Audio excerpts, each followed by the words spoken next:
Baik, sambutan selanjutnya akan disampaikan oleh Dewan Penasihat Putra-Putri Pendidikan Indonesia, Prof. Roy Darmawan, kepada Prof. Roy Darmawan.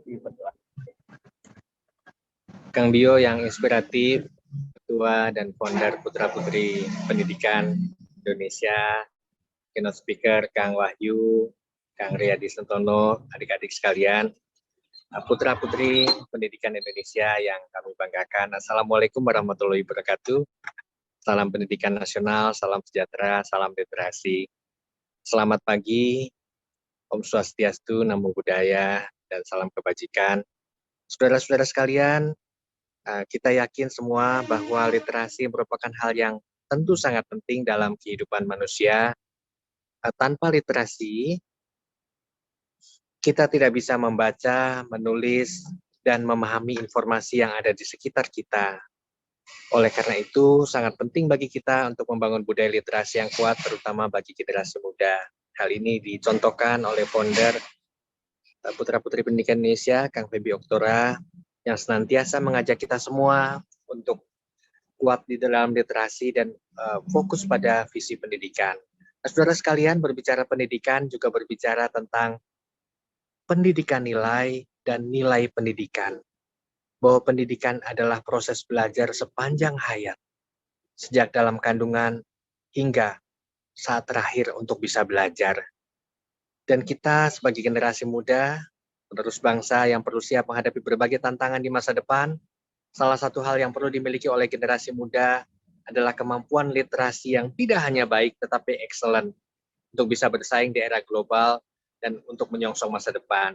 Sebuah studi menunjukkan bahwa tingkat literasi yang rendah akan berdampak pada kemampuan untuk mengambil keputusan yang baik, serta mempengaruhi keberhasilan dalam karir dan kehidupan sosial. Beberapa studi menunjukkan bahwa minat baca generasi muda di Indonesia pada saat ini rendah, dan hasil survei yang dilakukan oleh United Nations Educational, Scientific and Cultural Organization atau UNESCO di tahun 2016, Indonesia berada di peringkat 60 dari 61 negara di dunia dalam hal literasi, di mana hanya 0,001% atau 1 dari 1.000 orang di Indonesia yang rajin membaca. Indonesia persis di bawah Thailand di peringkat 59 dan di atas Botswana di peringkat 61. Padahal dari segi penilaian infrastruktur untuk membaca, peringkat Indonesia berada di atas negara-negara Eropa. PISA adalah studi untuk mengevaluasi sistem pendidikan yang diikuti oleh lebih dari 70 negara di seluruh dunia. Setiap 3 tahun, murid-murid berusia 15 tahun dari sekolah-sekolah dipilih secara acak menempuh tes dalam mata pelajaran utama, yaitu membaca, matematika, dan sains. Dari beberapa survei tersebut menunjukkan bahwa persoalan literasi di Indonesia menjadi hal yang perlu segera dilakukan pembenahan, padahal buku memegang peranan yang sangat tinggi menjadi prasyarat menuju masyarakat informasi yang merupakan ciri dari masyarakat modern. Sumber daya manusia yang mumpuni sangat diperlukan menjelang Indonesia Emas tahun 2045. Saudara-saudara sekalian, tugas dari Putra-Putri Pendidikan dan visi dari founder Putra-Putri Pendidikan Indonesia untuk membangun pendidikan yang visioner, pendidikan yang merata, pendidikan yang berdampak, mengajak kita semua untuk bagaimana kita menciptakan lingkungan yang mendukung literasi, bagaimana kita memanfaatkan teknologi sebagai alat untuk meningkatkan literasi. Dan teknologi bagian terakhir dapat membantu meningkatkan aksesibilitas bahan bacaan dan nulis, serta membuka peluang untuk belajar secara online.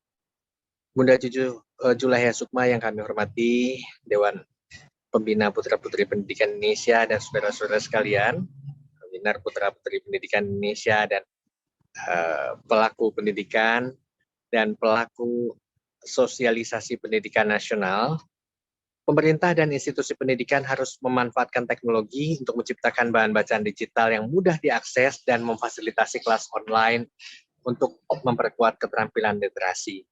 Kesimpulannya, bagian akhir, Kang Wahyu hatur nuhun, membangun budaya literasi yang baik bagi generasi muda adalah tugas yang penting dan mendesak buat kita semua. Kita perlu memperkenalkan literasi sejak dini, menciptakan lingkungan yang mendukung literasi, dan memanfaatkan teknologi untuk meningkatkan aksesibilitas dan keterampilan literasi. Dengan demikian kita akan menciptakan generasi muda yang cerdas, kritis, dan siap menghadapi tantangan di masa depan. Demikian sambutan yang dapat saya sampaikan. Salam pendidikan nasional. Wabillahi taufik wal hidayah. Wassalamualaikum warahmatullahi wabarakatuh. Shalom, salam sejahtera untuk kita semua. Salam pendidikan nasional. Selamat malam.